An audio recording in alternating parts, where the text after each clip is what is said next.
Burn, baby, burn. Minneapolis Inferno, burn, baby, burn. Burn the mother down, burn, baby, burn. Burning in Louisville, burn, baby, burn. Riot in the town. Welcome to my live stream. If you're watching now, that means you missed the live stream. So I'm sorry you missed my live stream. If you are in the room, welcome to the room. Feel free to chime in. I'm coming at you, Sage Wanderer here from deep in the heart of Texas. I had to drive out on the second highest place in Parker County because one of our towers, our cell towers, must be down. What's up, JK? Maria, hola, back at you. Love is kind, good to see you. Dog breath, good as always, good to see y'all. Welcome, Spartan, Enlightened Jess, all y'all. It has been a while since we spoke. Welcome to all my friends in the room. There's 29 of you now. We're almost up to about 30. So I'm going to go on my little rant here, y'all. Welcome, everybody. Good to see you, William, Liz, Sonny. And good to see you, David. What's up, Lanita, Furman? What's going on, y'all? Okay. So I am going to go on a little rant here and talk. And then, like usual, I'll take a break and talk to y'all. So if I seem like I'm not looking at the camera and I'm staring off into space, it's because if I look here, all I can do is talk to you guys. All I do is talk to y'all.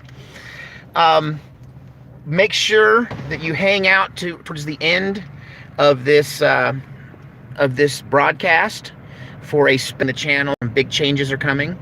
But to know what's going on there, you'll have to be a true fan and hang out to the end. If not, you can wait till it's over and then fast forward to the end. But today we're talking about burn, baby, burn. Minneapolis Inferno, burn, baby, burn. Burn the mother down, burn, baby, burn. They're burning in Louisville, burn, baby, burn. Burn the mother down. Sorry, you had to listen to me sing there for a minute. So, hey, what do we got going on in Minneapolis? Let me break it down for you, because depending on which news channel you listen to and which tweet you listen to, you'll have a different opinion or a different idea about what's going on there. But one of the things that I do on this channel for y'all, that I did in numerous, Antifa outbreaks in Portland, is I'll sit through the enemy's live stream. So it isn't just the Patriots that live stream some of these events where there's protesting, and they live stream themselves. But few of you would actually sit through a unicorn live stream and listen to what these folks have to say, and sit and spend 3 hours watching a live stream from inside of the protest itself by people who are there doing their worst or what have you. And why are they there? What are they doing? What's the intention? What's their emotion? Why are they burning Minneapolis down? Okay? And who is doing it? So if you watch certain news channels, you would be convinced that it's angry Minneapolis natives who are tired of their overreaching police, and they're just angry and they're having a mad fit. Well, here's the thing about that.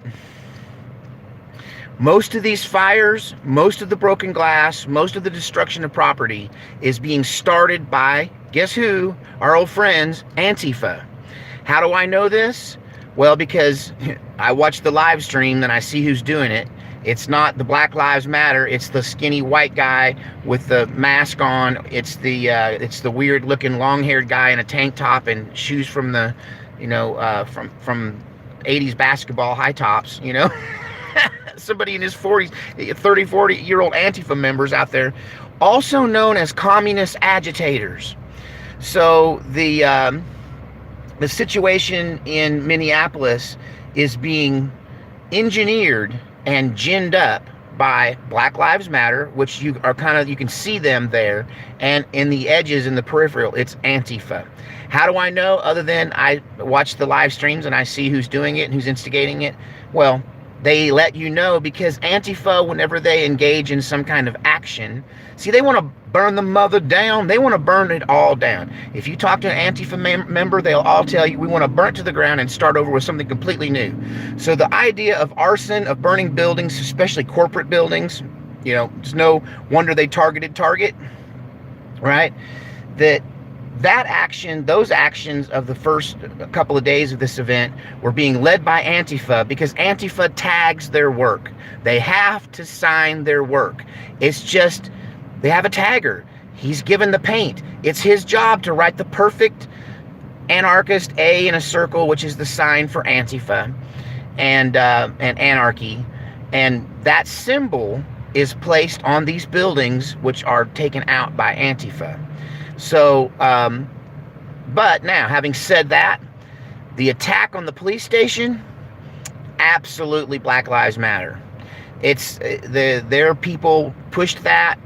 And here's where some of you and I may actually part company. I may lose some subscribers over this, because it seems like there's the Laura Ingrams, where they're just a bunch of thugs, and they need to be clamped down on, or whatever, making light of it almost, or they can't get past what seems like a logical thing of destroying your own neighborhood because you're mad at your government.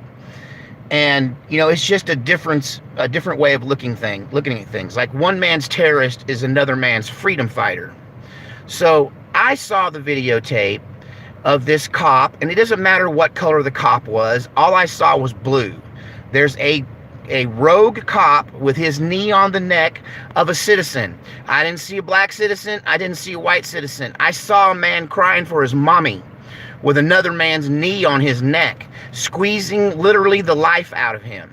So not only do I condemn these policemen, I would say that they are representational of the kind of policing that's occurring in major metropolitan areas around our country. And we should all be ashamed of ourselves. From Rodney King to this day, it's not just one rogue cop. It's the rogue police force. And in times past, I've talked about Massad Ayub, who is a firearms guy. If you're a shooter, you might know who he is. But it was his generations of police trainers and the idea of come home alive, which it used to be protect and serve. They taught policemen to be heroes. Then in the 80s and 90s, they started teaching policemen not to be heroes, but to be, self-defense minded, always look out for number one, protect your brother in blue, and come home alive. Better they die than you. And in doing this, the intention was to save police lives by making them, there was a generation that came back from World War II in Korea who were, they were gung-ho. They would take a bullet, they would put their lives, they would rush in where angels fear to tread. And a lot of them were getting capped for their trouble. And so this, save police lives training kicked in, and it built to where we're at. And what I'm talking about really is the militarization of the police force in the United States of America. So these people, like the guy who stood on this guy's neck, like the people, the officers who got the guy for selling cigarettes. I don't even know when this was, but it was a few years back, and that's where the I can't breathe thing comes from, and they choked him, right? And then, you've got the situation also, what's not being seen is in St. Louis, because what's in Minneapolis, or not St. Louis, but Louisville. What's in Minneapolis is all over the news, but there were 7 people shot in Louisville, Kentucky last night in another similar kind of protest, only their main focus is the shooting in March of a EMT, a black woman named Taylor. Her last name was Taylor. Yvonne Taylor, maybe. Anyway, she was shot when the police had basically old information on who lived in her apartment, and they kicked the door in, and her boyfriend or husband pulled his gun, and I guess he survived, but she didn't.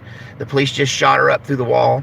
We don't hear a whole lot from mainstream media when it's a white person who gets shot in their bed, by a black officer. Once again, it isn't black and white, it's citizen versus blue.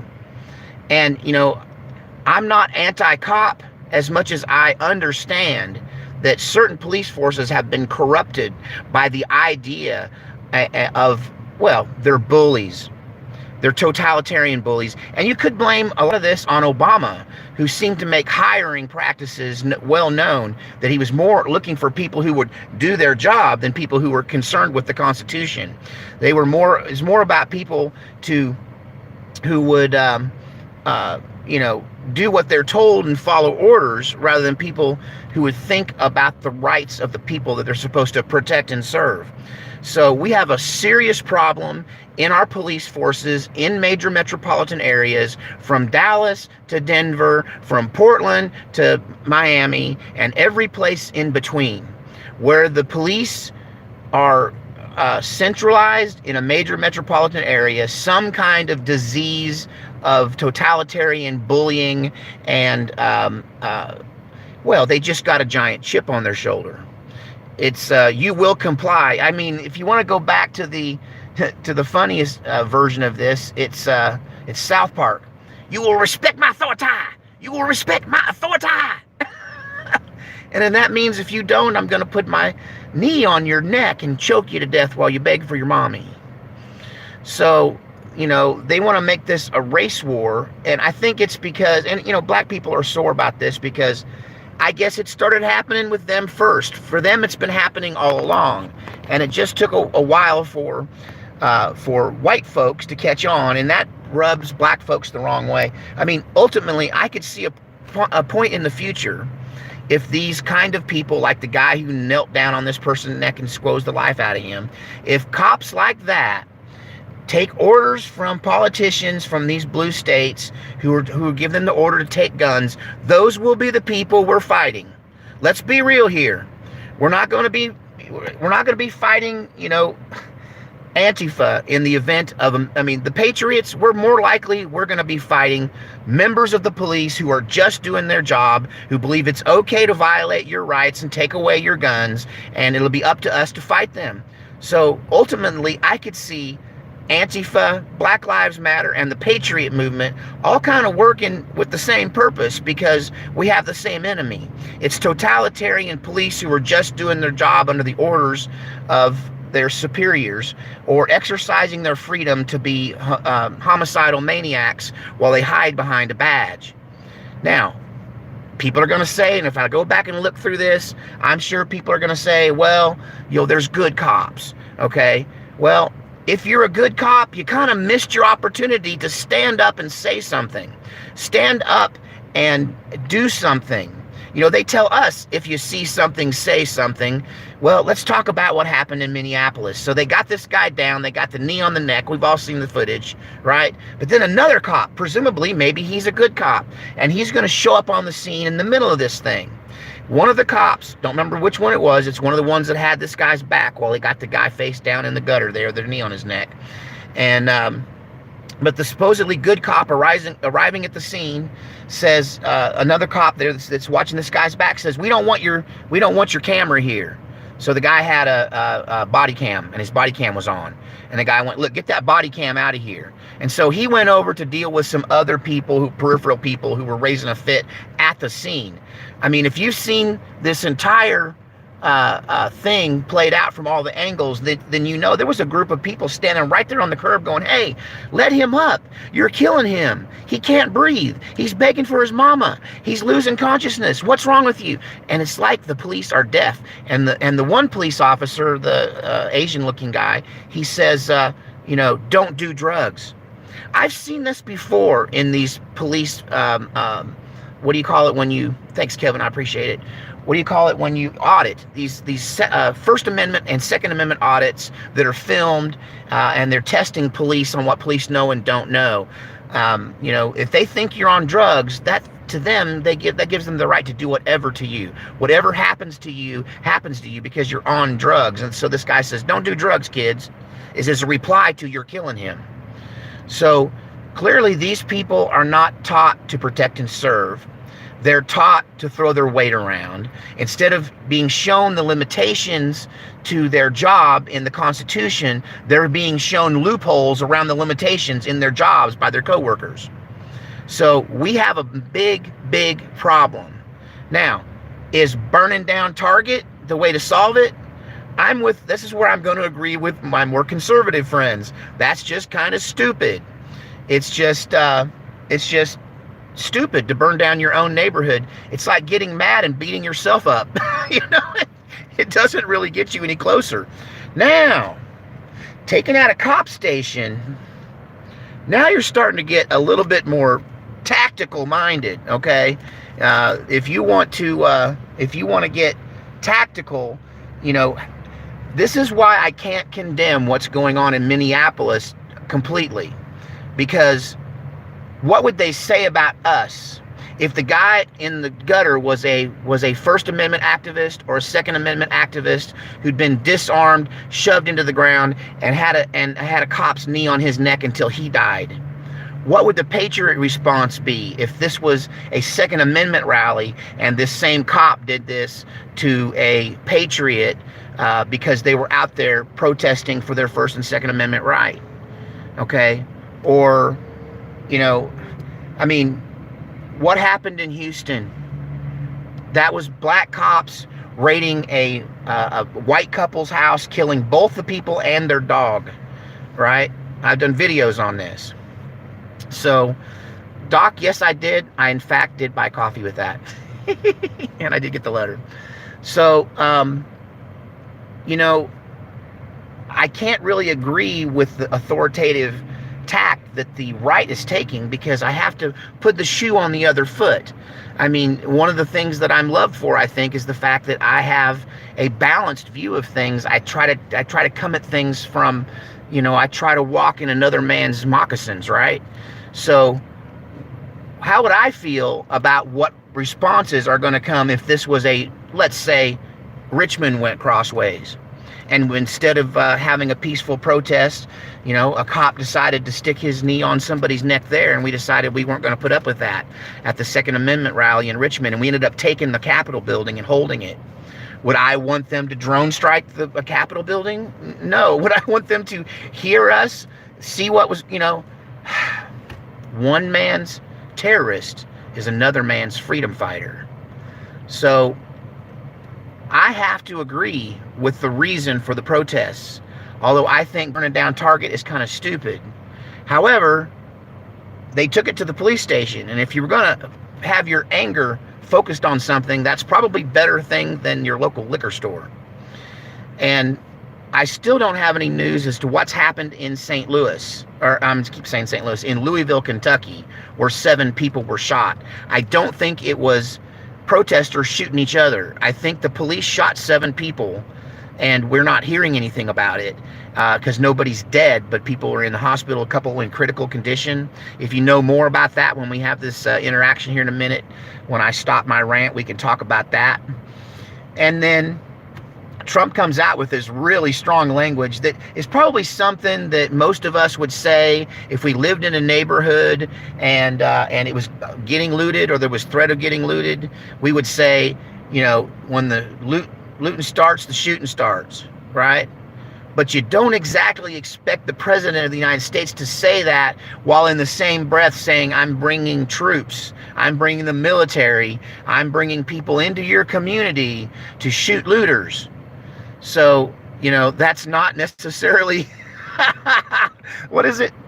The Apostle Paul said, all things are possible, but not all things are prudent. So, did Trump shoot his mouth off? Sure. Now, what's up with Twitter?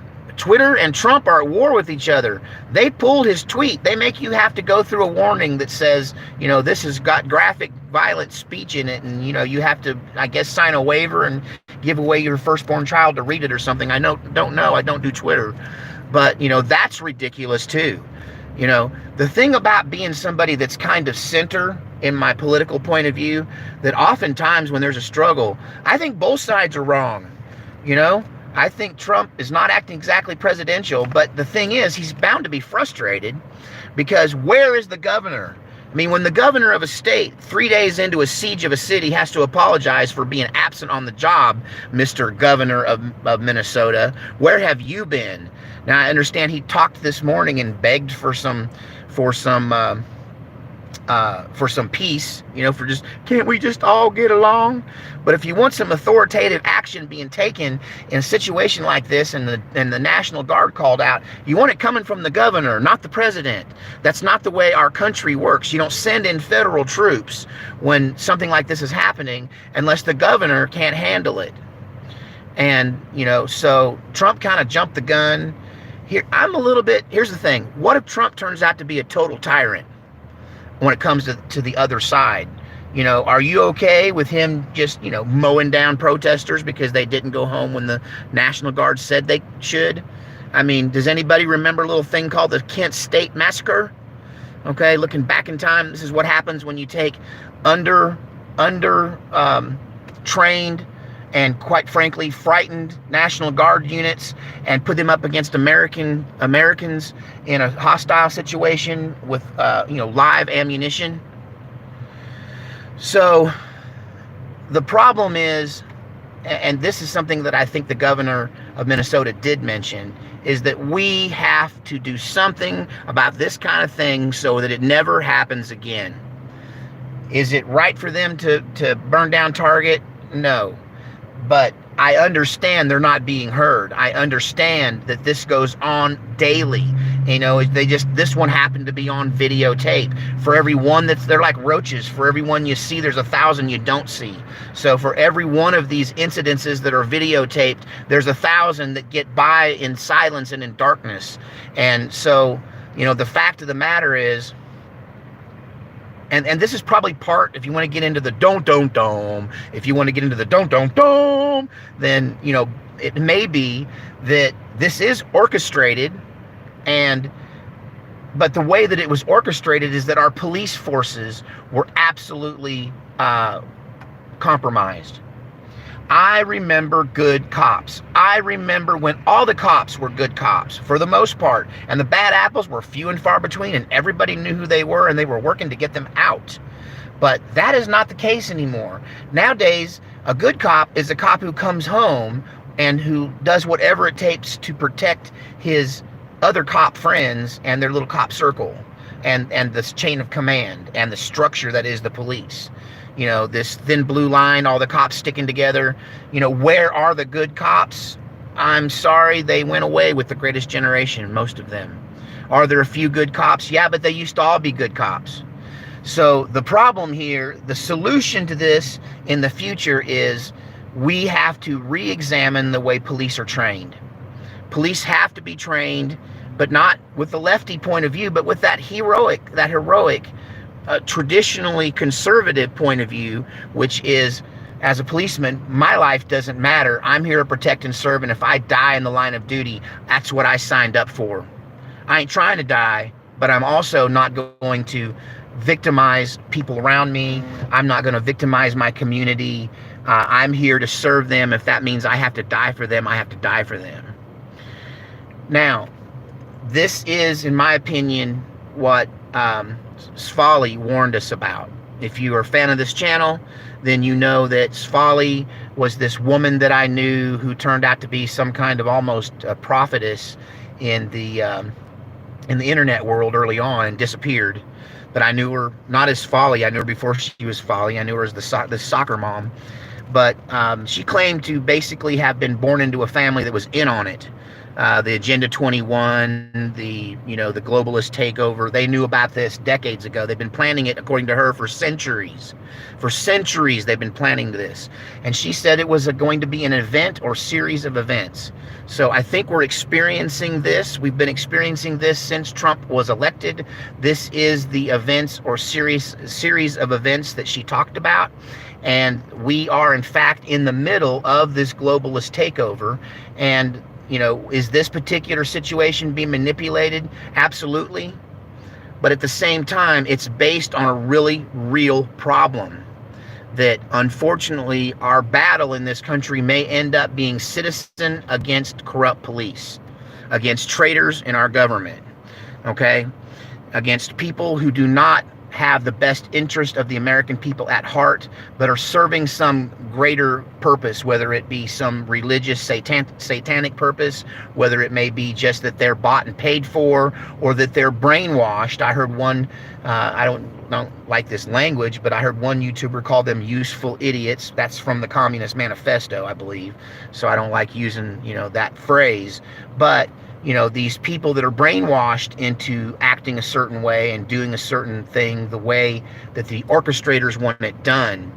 But, just to say we're going to come down on these people in Minneapolis with an iron hammer, that is absolutely not that's the response that's going to lead to chaos, not order. If you ask me, you're going to have to do something. And hey, they just announced, if you missed it, they just announced that they arrested the guy who did this thing that put his knee on this guy's neck and terminated his life. They have arrested him and charged him with third-degree murder, also known as manslaughter. And that's probably the lowest charge you could bring against somebody like this. They brought it, according to them, in record time. It's just been 3 days. But I don't think it's enough. They need to announce an intervention into Metro police forces. Okay, here's the thing. Once upon a time, when you had men who were steeped in honor, men who'd gone and served their country in World War II and come home heroes, and they believed in John Wayne, and they believed in the cowboy code, those men you could trust to police themselves. Back in that time, you could trust the police to police the police. But unfortunately, the candidates for the police force aren't the same caliber of men. Trust me, take it from the old sage. I knew those men from that other time, and they would police themselves. You can't expect these mama's boys they hire today, these liars, backstabbers, and cheats, that I'm sorry if I'm condemning a whole generation, but there's a whole generation that needs to be condemned because our world is in a real mess. And, I didn't start the fire, but, some of y'all under me in age are fanning the flames because you didn't get a good raising. And these are the people that are being hired in as policemen, and they can't police themselves. There must be an outside source to police these urban police forces. They can't be expected to only be accountable to themselves. There isn't any real oversight that isn't, police can't police. It just, like barbers can't really cut their own hair, right? So something's got to be done. I think if Trump were to make some announcements like that in conjunction with the governor, that they could make this protest go away without it being more agitated and without it leading to more violations of people's constitutional rights. Okay, so I'm done. I'm done with my rant. You heard what I had to say about all of this. So now is when I'm going to stop and read the comments. So get busy. If you've been commenting in general, you can comment to me. Tammy, thank you. It's good to see you too. Cyrus Parsa lawsuit. Don't know what that is. Let's see here. I guess I could back up and see what y'all are talking about. We've got to stop the machine. Well, that's what Antifa says. This is why we could end up on the same side if things keep going south. So there's videos showing what could be a cop starting the Minneapolis riots. Interesting. That's a don't. My question on a lot of this conspiratory stuff is why? What would be the motive? What would the Minneapolis Police Department have to gain by starting that? Yes, I agree. America is reaping the seeds of past generations, and we need to be planting good seeds for our next generation. Great sounding, Kevin. I don't know that there's going to be another generation. Not like the one, not in a world that as we know it. I think the world as we know it is over. And who knows what it will be like on the other side.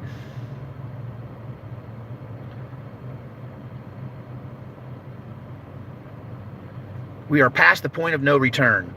Yeah, even if you take the biblical prophecy out of the question, even if you just take that completely out, and we're not in the end times, America's experiment is coming to an end, I'm afraid. I don't think we're going to have a... oh, there he is. It's the end of the world as we know it, and I feel fine. There's a lot of words in this song that I can't speak. Never mind.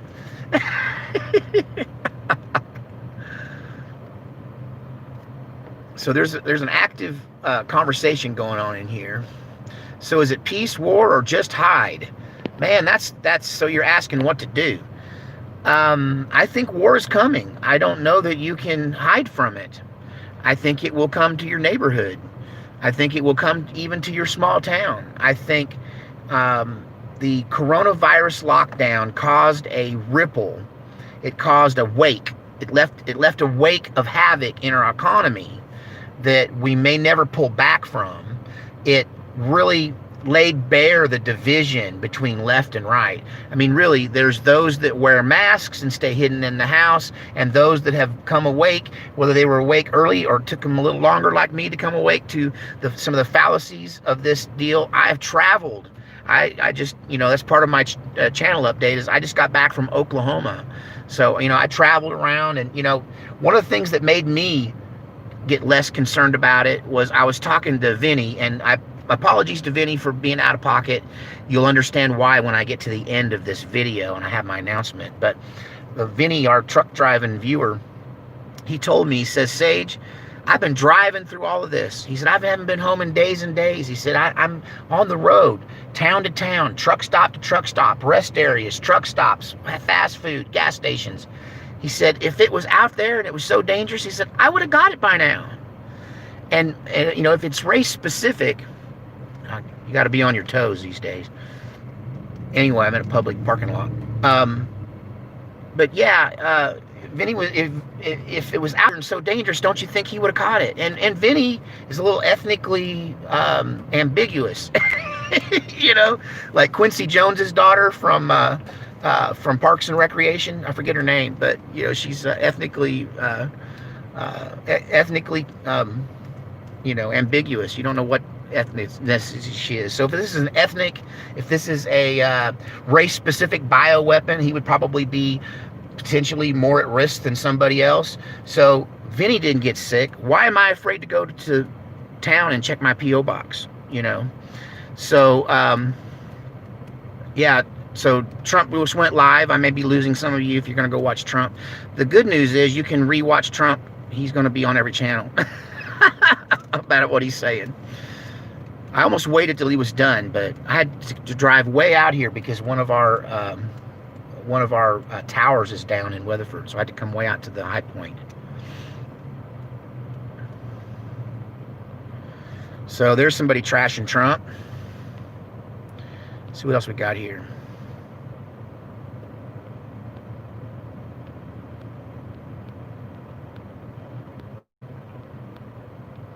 There's this whole conversation that goes on without me in the comment section here. Yeah, most empires last only 250 years, and this one's getting a little ripe. I just really see that this is more of the Illuminati, the cabal, the powers that be, whatever, the shadow government, the deep state, the silent, hidden, man behind the curtain. And they're making their move, just like Folly said. I mean, who knew that 4-hour conversation with that lady I thought was crazy 20 years ago would have so clearly, to me, captured the very essence of what we're living through.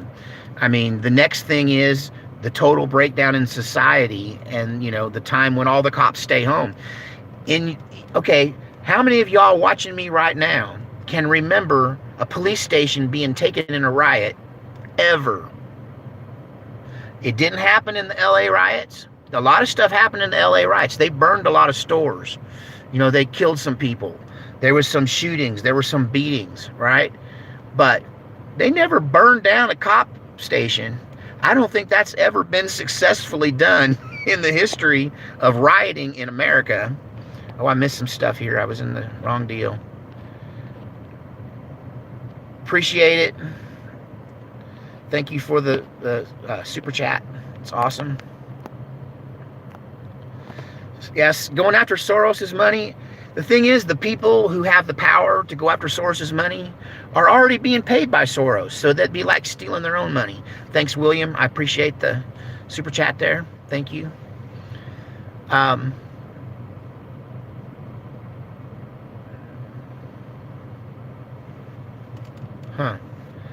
Sometimes, like, you guys are in these conversations, I got to work to keep up.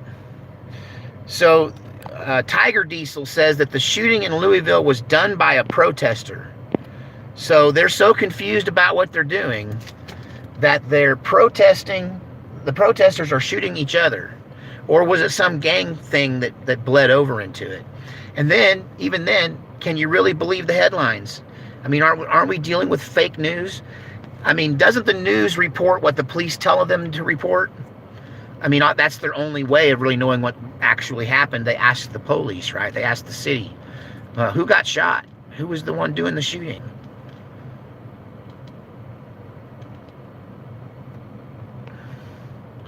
So Alan Howard, I don't know anybody who's being anti-Semitic right now. I've not seen it. If I see it, I'll take them out. I don't think I have a anybody riding shotgun for me in the room right now. Just because they want to seize Soros's bank account doesn't make them haters of his specific race. I could care less what race that guy is. He's evil no matter what race he is. Adrenochrome. Have there been any adrenochrome arrests?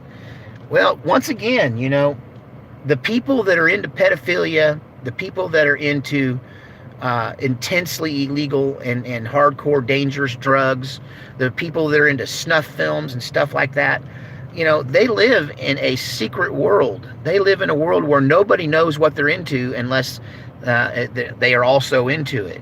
So these secret clubs of people that are into horrible things, including adrenochrome, right, including human sacrifice, animal sacrifice, these people don't go around with a t-shirt that says, hey, I'm for animal sacrifice, how about you? Or hey, I like to kill children. I mean, that stuff is not something that's talked about. So those kind of conspiracies are kind of easy to you know, it's hard to get people arrested for something when no one will testify against them and there is no evidence. And, you know, this is kind of what conspiracy theories are made out of. The conspiracy is handled so well that, that, you know, you can't ever catch them at it. And it's almost like a phantom. Cheeseburger says, every time he's been arrested, he's deserved it. Well, I will say I might have deserved to be arrested, but I've never been caught. I've never been arrested. Hunter S. Thompson did not make up adrenochrome for a book. You are absolutely wrong, Drayton Sawyer. I've done the research and you are just flat wrong. Hunter S. Thompson was talking about a very real thing that occurs, and it was his way of sharing it. Okay, so I got a $10 super chat attached with a question. Top 2 weapon calibers for post-apocalypse or Civil War scenario. Okay, or survival scenario. Apocalypse or Civil War survival. Best 2 caliber weapons. So when you say 2 calibers, that's kind of limiting, you know, because you'd want a handgun for concealment, and that limits you. Then you got to have a rifle and a pistol, I suppose. You can't have 2 rifles. So you'd have to have a do-everything rifle, and you'd have to have a concealable pistol for it to make it happen. For me, my choice is clear. If you know the channel, you know I've made this decision, because now, do I have other guns than these 2? Well, yeah. But the 2 I go with is the 9mm Glock, the biggest one you can conceal still on your body reasonably, and then the AK-47 variant. That is my choice for zombie apocalypse survival. Now, having said that, I also have a 22, which I find very useful. But the most useful thing around my farm is my shotgun. So, you know, it almost make me want to go with a shotgun, you know. But, you know, shotguns only get out to a distance. So you're kind of stuck. If you're only giving me 2, I got to go with the 7.62 by 3.9, or an AR. If you're an AR person, that's totally understandable. And then the 9mm handgun. You could also, I mean, what's the runner-up to that question? You could go with a pistol caliber carbine and a lever-action rifle and a matching handgun That's 2 calibers, and I could get 3 guns that way, because then I could get a shotgun or a 22, because my rifle and my handgun use the same ammo. That's possible. 9mm pistol and a 308. You know what? That might be a better choice. A 9mm pistol, and then a semi-automatic battle rifle in 308, like a SOCOM. A SOCOM 16 and a 9mm pistol. Yeah, that's doable. You know, that's a gun that can take any big game animal in North America, and it's anti-personnel. It has a detachable magazine. I guess if money was no option and I could afford all that 308 ammo, I might go that route. Have you carried one of those things, though? They aren't light. AR-10, that's an option in 308. Yeah, we're on gun talk now. How'd that happen? We took a turn. The mayor of Minneapolis. Let's turn back to Minneapolis. The mayor of Minneapolis. So the president, there's no other way to say this than he reamed him. Like, he held him up, shook him like a rag doll, and rang him out like a wash rag, right? What do you call him? Weak, hard leftist, weak. That's what he called the mayor. Here's what I think of the mayor of Minneapolis. He's the boy who won the high school class president, and he went to college, and he was the man on campus, and then he got a job in government and managed somehow to become mayor, and he is absolutely, positively, without a shadow of a doubt, in over his head. Williams, thanks for the super chat. An axe, huh? I always carry a hatchet. I have a hatchet in the trunk of the car right now. So, yeah. What do I think of him? I think he's really in over his head. I think you can see it. Hey, what's up, Steven? Good to see you. We've had some issues, so keep an eye out on that. So, yeah, the mayor there is definitely, that's why I'm right now, the number one culprit for failure in leadership, in my opinion, is the governor of Minnesota. The governor of Minnesota has been absolutely, totally absent, and he has not been doing his job, and he is not on the job. And Trump probably wouldn't have had to say anything if the governor had been taking care of it. So the poor mayor is really, he just needs to let go and let the governor take over, if the governor is any better at his job than the mayor is. I don't know if it's just weak. It just reminds me of a kid who thought he was in charge until things went bad, and then he was like, "Daddy!"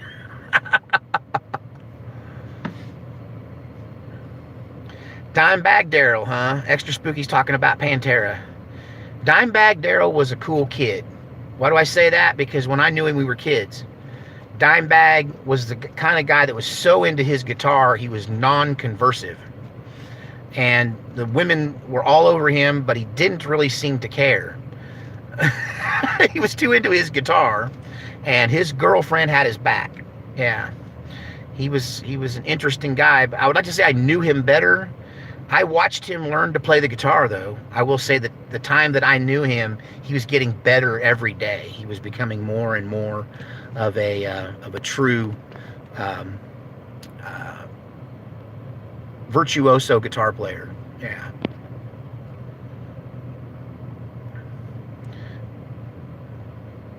Yeah, I'm out and about. I guess we could talk about the C word.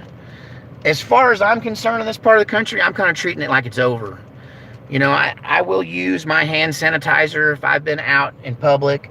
I'm just practicing regular flu distancing that I do during a bad flu season. You know, I never touch the door handles in a bad flu season. I open the door with my feet or my elbows, you know. I wash my hands frequently anyway. I'm kind of like a raccoon in that regard.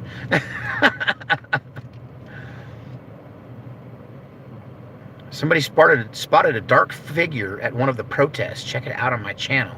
A dark figure. Don't. King David would love the sweet slingshots they've got these days. How about a sling bow? Those are really cool.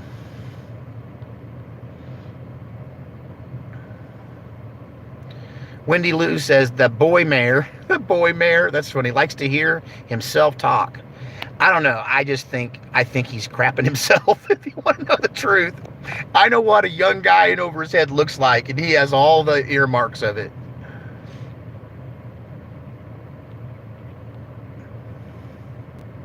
Trump just told China to leave Hong Kong. Wow. Yeah, the big question is, are we going to have the boogaloo before we have World War III, or is the boogaloo going to happen while World War III is going on? And make no mistake, I'm convinced this is just another shade of the boogaloo over there in Minnesota. Thank you, Sonny, for the super chat. I appreciate that.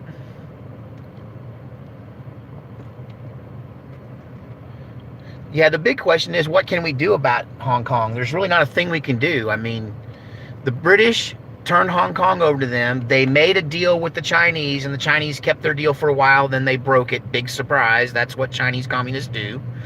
So, what can we do in retaliation? How can we help the people of Hong Kong?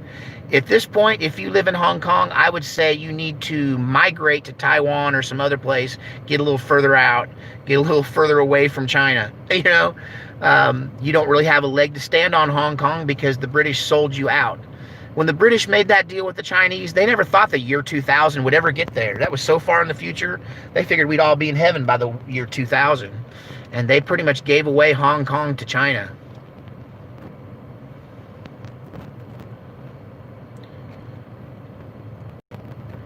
I went out I have my own hand sanitizer, y'all. I'm hearing a hand sanitizer conversation happen here. I went out and bought 2 big bottles when this thing started for $4 a piece. Don't I look smart? I haven't hardly used any of it. I never go anywhere. So Obi Ben is saying the worst lockdown in Minneapolis, 20 plus Targets and many Cub Foods closed. They can't buy food in their suburb of Minneapolis. And you know what? If this thing doesn't ramp down, that's just going to get worse for you, Obi. The problem with the supply chain is already an issue. And if they have to shut down roads and shut down neighborhoods, and these stores were probably barely open to begin with, and especially up there in Minnesota, I'm sure you guys are still kind of locked down. So these stores that were open were your few stores that were open, were probably barely open, and a little fear is all it took for them to shut things down and they boarded up all the Target stores.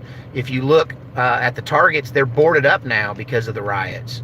So Target took it very seriously and have shut everything down. And so if you were low on food already, you're probably really hurting, and it may not get better for you anytime soon. The riots need to stop. Yeah, I don't think they're going to stop. They're going to spread. And the only way they're not going to stop because you sent out the National Guard. They're just going to pop up someplace else where the National Guard isn't, and people are going to start coming from around the country even more to these hot spots. The way you shut it down is to empathize with why they are doing this to begin with. I disagree with what they are doing, but I understand why they are doing it, because we have rogue police forces who do whatever the heck they want, and they've been abusing their authority for decades, and nobody's done anything about it. Nothing has changed since Rodney King. Nothing has changed. If anything, it's just gotten worse. And it's more, there's an us-them mentality with the police. Honestly, this is enough for me to go home and burn on my thin blue line patches. I don't even want to keep them for decoys anymore. Andy No says that Antifa is a main part of the rioters. I agree, because they showed you. They signed every building that they burned, every place they broke a window. Antifa put a big Antifa logo in spray paint on the side of the building. If you know what you're looking at, it's obvious who's probably the instigators of this. It's the communists. Who's the bigger threat, China or the European Union? I would say China. Because here's the thing. China and the Illuminati have made a deal. That's why China's being advertised this century's been advertised as the new century for China, the Chinese century. When we came into, to the 2000s. For 20 years, China has been favored by the Illuminati and the higher ups. And they're going to use them as a tool to bring about the change they want to bring about, and I guess all they have to do is deal with the Chinese once they get what they want. But they're definitely in bed together, so they're the same thing.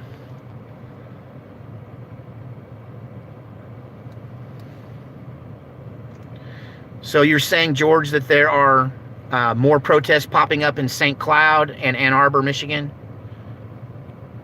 Well, they've even had them in Dallas, because everybody's got a story.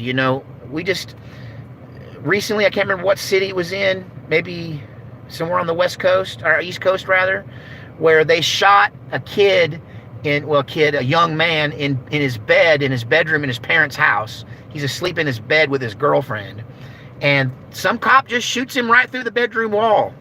He wasn't even up looking out the window. They just shot through the bedroom wall where they thought the bed was and killed the guy right through the wall. Haven't heard anything about that, whether that guy was charged with anything. Yeah, Trump needs to demand police reform, Wendy Lou. I totally agree with you. And we can't be blind to the corruption. We can't ignore, because here's the thing. Next time it's you with their foot on your neck. Next time it's a patriot. Next time it's a protester to open the economy who's going to get... I mean, look at what they did to those girls, I guess, in Michigan, those protesters in Michigan. They threw that heavy-set girl from the balcony. They just rolled her down the stairs, threw her 10, 20 feet, rolled her across the ground. These people, the authoritative thugs have to be dealt with, and if you don't, you can just expect more of the same. Only next time it might be patriots who are standing up to them. I got to tell you this. When I was part of I believe, the largest Second Amendment protest in the history of this country in Richmond, Virginia on January 20th, 2020, when I was there, those were the most polite police officers I'd ever seen. They held the door for you. They called you sir. They told you to have a nice day. They smiled. They were willing to shake your hand and talk about what guns you were carrying, because there were way more of us and way more bullets than they had. And they were outnumbered, and they knew it. So I would love to see... Yeah, it was the safest place in America that day. Well, actually, it was the safest place and the most dangerous place, because just one authoritative cop who got his craw full of something could have started something. And I tell you, had they, we would have taken the city of Richmond hostage. All those peaceful, loving men, we came there. We didn't come there with empty magazines. We didn't come there expecting to live, many of us. I went there expecting to be killed in it, because it was that important that I be there.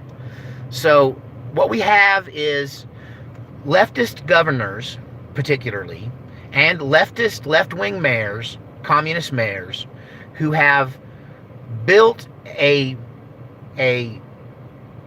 what's the word I'm looking for? A secret police force. They've built bodyguards out of the police force. They built the troops, shock troops, from their own police force, with the intention of going up against us someday, and it's bleeding out onto their own people. It's causing this. The cause of all of this is police overstep. I agree. Richmond would have kicked off the boogaloo for sure. This may kick off the boogaloo from a different direction. I mean, what are you going to do if Trump just sends in military helicopters and they start mowing these people down? I'm not saying he would, but what if he did? Where would we be? There's a lot of people on the left, I'm sure, right now that are afraid that's exactly what he's going to do. That when they hear send in troops, they don't hear send in, well-trained troops to set up, lines and control traffic. No, they mean tanks in the street. Chad, you really don't know what boogaloo is? Well, bless your heart. Just for Chad, I'm going to give you guys something. This is a search on the word boogaloo, because a bunch of people say boogaloo, and when I say boogaloo, I get criticized and I'm pronouncing it wrong. So I had to go back and I did a little research, and I found out the boogaloo is really a rowdy, wild party at a juke joint.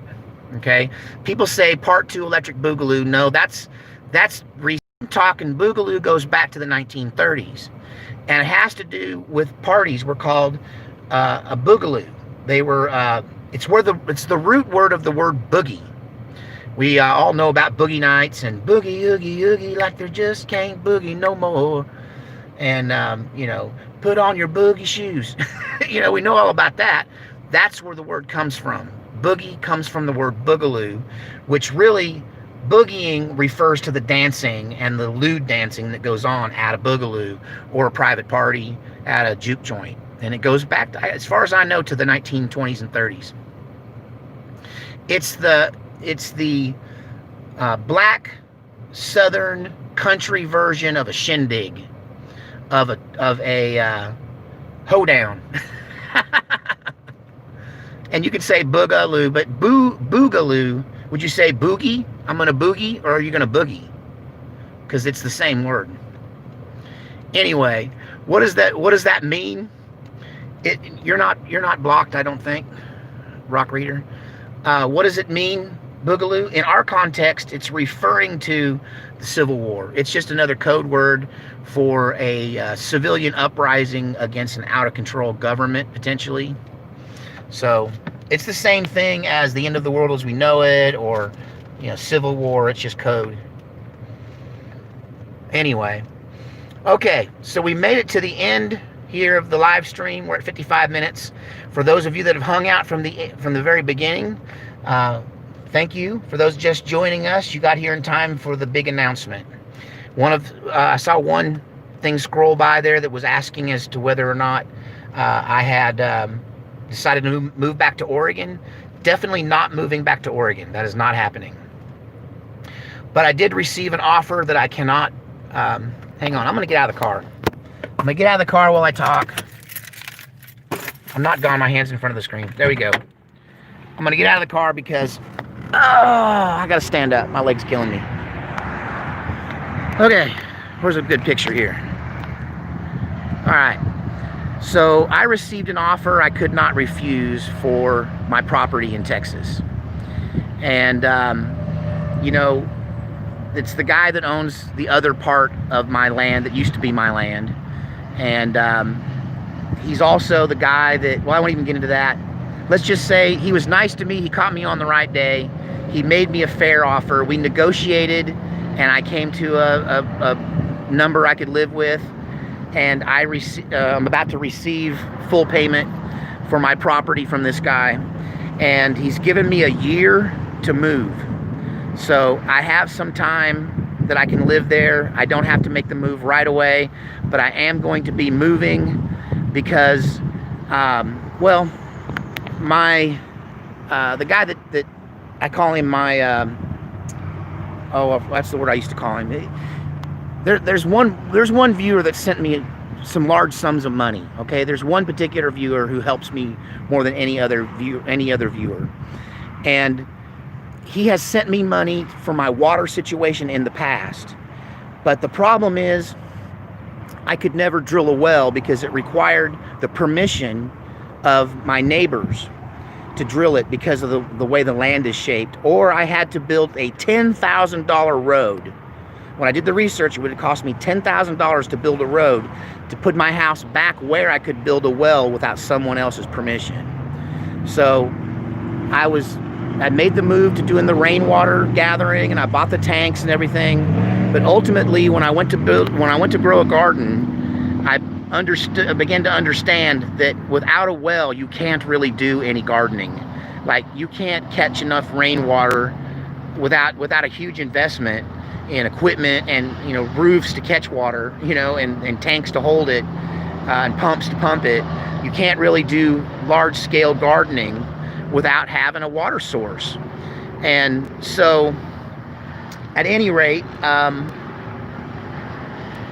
I have to go where there's a well. I need a well. I need a septic. And when my you know, donor gave me once again money to you know, to fix my water situation, I came to the conclusion that the only way to fix my water situation is to move. And, you know, that's the bottom line. That's where I ended up at. And I had come to that conclusion kind of on my own. I was prepared to rough it out and do whatever and keep going down this road of rain catchment and tanks and pumps and everything. And, but it's a God thing. I feel like God moving me. I'll be honest with you, God's moving me, because this guy hit me up with this offer literally when I'd already been on my face before God going, I need some relief. I'm tired of carrying water. I'm tired that I don't have a septic system. I want to be able to grow a garden. And I mean, I've got a break because there was rain. There was rain for several weeks now, but it's over, and I'm looking at 10 straight days of hot summertime in Texas, and I'm going to have to carry the water, okay? So the big question is, still going to live in Texas after you move? Let's talk about that. When I came out here to Texas, I had an old impression of the state of Texas. It was outdated. It was 10 years behind. People are saying Texas is turning purple. Boy, they couldn't be further from the truth. There's some things that I want from my government in this day and time that I'm afraid Texas will not deliver. One of those is constitutional carry. The right to carry a gun on your person, concealed or unconcealed, without having to go to a class, without having to get a background check, without having to go through a licensing process, without having to pay big money, right? Texas is never going to give up the revenue stream they get from concealed carry, okay? So constitutional carry is what I want to see in my state. And constitutional carry is not something that's probably going to happen in Texas anytime soon. There's another thing that I look for from my state, and that is I would love to see a law passed that says that no future gun control laws will be enforced in that state, okay? Or I would at least like to see a law passed that says no red flag laws will ever be passed in that state, that no citizen will ever have their gun rights taken away without due process. So, where is this place? Another thing was, from an investment point of view, to be able to transform my place into a place that has a well and a septic, right? I have to go further out than an hour from the metro. That nothing within an hour of the metro, there's nothing that I could buy with the money I was received for my bare land to be able to afford a place that has a well and a septic and some land that's an hour from the Dallas-Fort Worth Metroplex, okay? So I kept hearing stories of the cheap land in Oklahoma. Oklahoma, okay? And Texans will say Oklahoma sucks. But I would say it only sucks because Texans think it does. In so many ways, I'm starting to believe that Oklahoma may be the freest place on earth, and it may be the most libertarian friendly. It may not be the most conservative traditionally, but it is, I think, the most libertarian or constitutionally minded. Think about this. Texas does not have legalized gambling, does not have casinos, okay? Whether you like casinos or not, casinos are constitutionally, I think they're freedom-centered. I mean, the right to engage in wager is it's people's freedom if they want it or not, okay? Then, I don't agree with cockfighting, right? But if you guys want to sit around in a circle and watch roosters fight each other and bet over it, that's your business. I don't think the government should tell you otherwise. So we've got, Oklahoma has got everything from legalized gambling to cockfighting to medical marijuana to constitutional carry, anti-red flag law. And here's another thing. Oklahoma hasn't been blue since the 60s. That Oklahoma has been consistently red. Here's another thing that Oklahoma's winning at. In Texas, we're already starting to have the same problems that you have in other places, like Virginia, for instance, where the metro area has so many people in it, it starts to control the outlying areas. It's the problem in Oregon. Eastern Oregon cannot be free because Portland controls everything. Well, Dallas-Fort Worth, not so much Fort Worth, but Dallas, Austin, San Antonio, and Houston will soon be controlling the state. People are moving to these metro areas from California, and they're bringing their politics with them. So Texas is turning purple, and I need to go someplace where I can be within 1 hour of a major metro area. If I want to go to a concert, or if I need to go to work, or if I need to gig, I can be within an hour of a revenue source and still be able to afford the land. And when I shook it all out, it says somewhere between Oklahoma City and Tulsa. So this is what my plan is. I've been looking for property there. Furthermore, I have an old friend that lives in that area, and he's part of a survivalist kind of loose community. I won't call them a militia. I will call them like-minded people. And I have an invitation to kind of be welcomed into that group of people. And by purchasing some property in that general area, it makes me not so much a lone individual with no backup. Because in Texas, I have my sister, and that's it. All of my friends and former acquaintances have either moved away, or they're not friendly to me anymore, or they've lost their way. And so I'm completely alone. It's just me and my viewers, my sister, and radar. And so as much as I hate to leave my sister, it's only 3-4 hours away, right? But at the same time, I'm kind of trading her for this community of people that I might be able to rely on in the event of in the event that things go really, really bad, which it looks like they might. So anyway, bounce it back to you guys. I spent about 15 minutes talking there on that topic, or maybe 10 minutes. So what do you guys think about my move?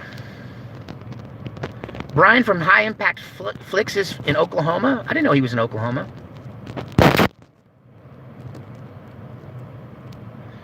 So yeah, Michigan is not the place to be.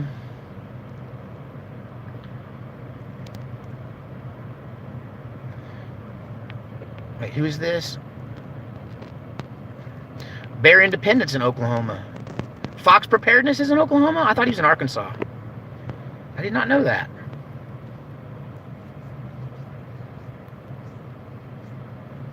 So you got land and a house in Oklahoma too, even though you don't live there.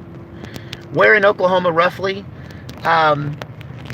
In that area along I-40 between Tulsa and Oklahoma City. That's probably as close as I'll ever get until benefactor. That's the word I was looking for. Thank you. I have a benefactor. Well, my benefactor sent me money once again to fix my water issue, and I looked at it and went, it's still not enough to fix my water issue. My water problem was about a $16,000 fix, and I just can't see. It's probably more than that. It's maybe closer to 20 when you figure in a well, a septic, and the road to get my house and moving my house. And you know, my neighbor wants it. He wants to rejoin to the 20 acres and have a 20-acre lot again owned by one person. And so I'm going to do it. I mean, well, he sent me the contract. I got to look at it. We already come to a deal. I just we haven't finished it yet. It's probably going to close this week. So Rick Tick is in Oklahoma. So what are the downsides to Oklahoma? Well, from a guy who used to kind of live for the nightlife, it's a little boring. Tulsa and Oklahoma City, you know, can't hold a candle to Dallas and Fort Worth. However, I'm an old guy and I don't really care about that life anymore, and I'm kind of over it. So I don't need that interaction anymore. Tornadoes are an issue there, but they're an issue here. One of the properties I'm looking at that I'm kind of zeroed in on is only 4 acres, but it's heavily wooded right now. It's just like full of oak trees. And one thing about buying property that's heavily wooded with old growth trees, you know that tornadoes don't go there. They go around. That place has never been hit by tornadoes. Shanna thinks it's a good move. Here's another thing. Oh, you guys will appreciate this. This will be my last little bit here, and then I'll call it an end to my live stream. So about 15 years ago or better, I had a dream that I was in my house and I was really old, like I was in my 70s kind of old. and I lived alone, kind of hermit style, right? And I lived in a cabin, and I looked out my front window, and there was a guy with his truck pulled up on my driveway, and he was loading some scrap steel into a flatbed trailer, right, that belonged to me. And I immediately in my dream went looking for my gun. Where's my gun? And I ran through my house looking for my gun, and I found an empty bag with a couple of loose bullets in it. And in that moment in my dream, I realized it was because my daughter had taken my guns away. So I decided in true sage fashion in my dream, as a 70-year-old man, I was going to take my walking stick and go out there and confront that guy who was loading up my scrap steel into his trailer. And I ran out there, and he was immediately apologetic. He said, "I'm sorry, I didn't know anybody lived here." And he says, "I was just trying to collect some scrap metal to feed my family." And I immediately felt bad in my heart in this dream, because I knew that I was taken care of, that God had taken care of me. And so I told him, it's okay. Let me load it, help you load it up. You can have it. I'll just give it to you. So I went ahead and helped him load it in the flatbed in this dream. And he says, "It's really bad out there. How long's it been since you've been out there?" And I remember thinking I hadn't been out there in a long time. And he said, "It's really, really bad." But in this dream, I lived in 2 of these cabins that I now live in 1. In my dream, I lived in 2. They were offset. So one stuck out further than the other, and one was set back a little bit, and they were joined together. So one was my living room and one was my bedroom. And that's what my living arrangement was like in this dream. Well, I went to Oklahoma this last weekend, or last week, earlier in the week. I went the beginning of the week. And I looked at a piece of property that had 2 cabins set side by side, offset like that, 2 feet apart. They were not connected, right? But I could easily see how they could easily be connected by a decent carpenter. So I really think I might have found the house from my dream from 15 years ago. So what's my intention? I'm kind of done wandering. I would like to settle in and enjoy my retirement. So that is the plan, and I think I may have found the property, so I just pray that everything goes smoothly. So this is your last chance to say something. I'll be watching the comments here. Anything you want to talk about, we can talk about real quick before I say goodbye. Sage settled. It's about time. Everything I have hurts. My feet hurt from wandering. Woo-wee, they got a 180-foot well in Oklahoma that fills a 5-gallon bucket in 12 seconds.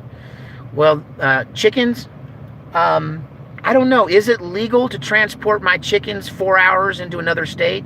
Is it bad farming idea to do that? Is that going to put stress on them that might not be good? Or should I give my chickens to my sister and start over in Oklahoma? Yeah, I did some research on the salon owner in Salem.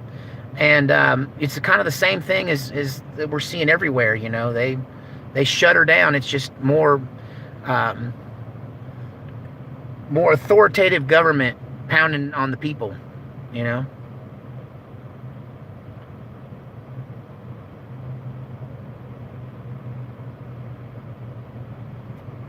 Oh, you're talking about moving my chickens in the car? Well, I can move them at night for that matter. You think I should give my chickens to my sister?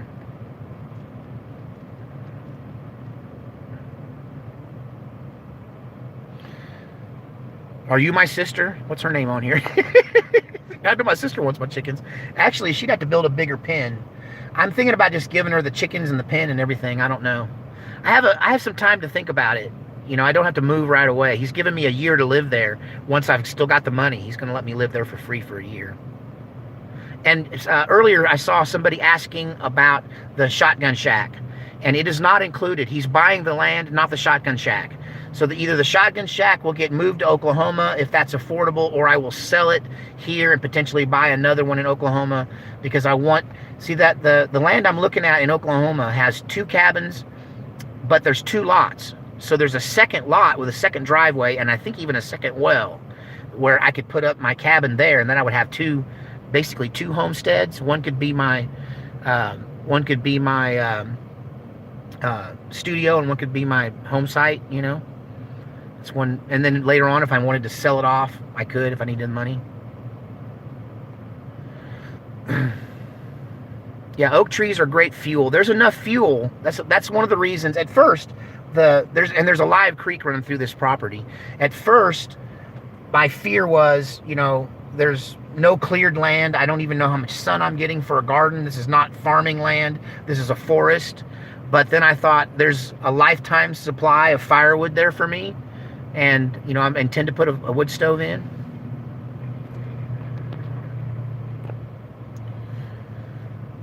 Yeah, I don't think there's anybody checking between Oklahoma and Texas. There's no chicken patrol. So, I mean, there's only 6 of them little girls. They can sit in the back seat.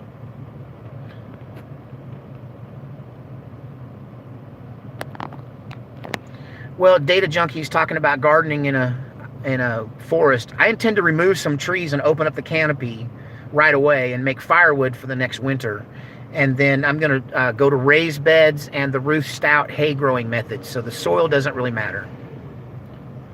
Well, Radar is going with me wherever I go. Radar's my boy. What about my dog? My dog's going with me. Okay, guys, this is your last chance to help me out with a super chat. If you want to help me out, that would sure be appreciated. And I haven't got the money from my property yet, so any help is appreciated. Also, you can support the channel and or write to me directly at P.O. Box 2915, Weatherford, Texas 76086. That's P.O. Box 2915, Weatherford, Texas 76086. You can also email me at sageland2019 at outlook.com. Sageland2019 at outlook.com. Thanks, Kevin. Appreciate it. Thanks for the super chat. Aliens, huh? Yeah, it's time to start talking about aliens again. There's so much other stuff to talk about right now. Am I going to Upper Oklahoma? I would say if you took the Oklahoma map out and stuck a pin right in the geographical center, that's where I'm looking. I'm really looking right smack dab in the middle of the state, which is, you know, 2 hours from every other place in Oklahoma. So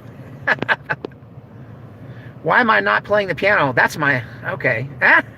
What's up, JT? Why am I not playing the piano? I think burnout. I think burnout. That's the best way to explain it. I'm a little burned out right now. I made a lot of music in my life.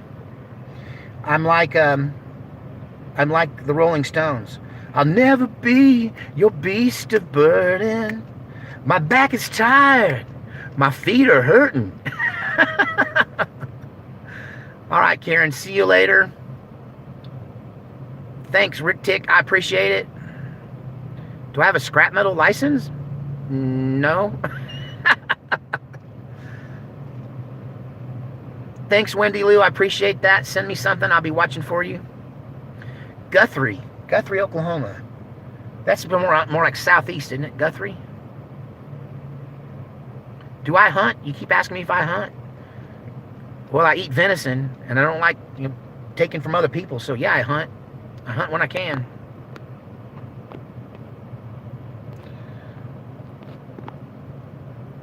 Oklahoma City North, huh? All right, y'all. I will see you guys later. Thanks so much for being on my live stream. God bless you. We'll see you guys next time. Thanks for all your support. If you've ever given anything to this channel, whether it's a letter or a check or a candy bar or a tree stakeout kit or seeds or... Thank you so much for your support. You guys have literally saved my life. And so I pray for you and your families, and may God save our republic.